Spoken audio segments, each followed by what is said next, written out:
I know it was tricky to try to get Roy Orbison to let you use in dreams in that movie. If he, I know he said no at the beginning. No. I never talked to Roy about it. His company, we just squeaked in under the wire, getting in dreams, the original. Yeah. Right after that, I think it's Monument Records went bankrupt. And you couldn't have gotten them. They were all locked up, even if you paid them $1 trillion.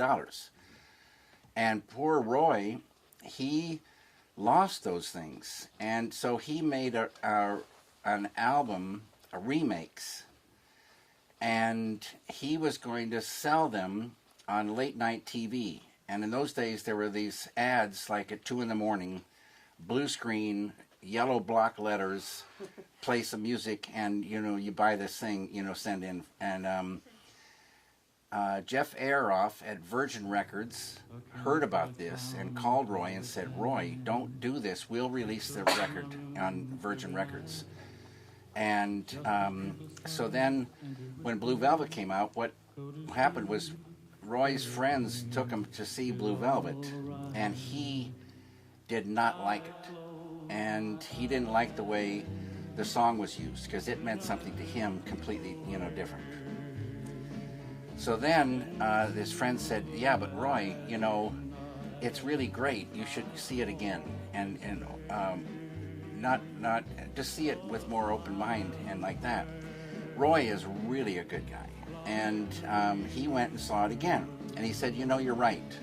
It's okay."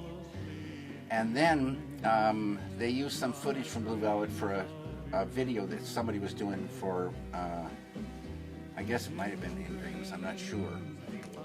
And then I got to meet Roy, and because I told Jeff these remakes are not right, they're not good.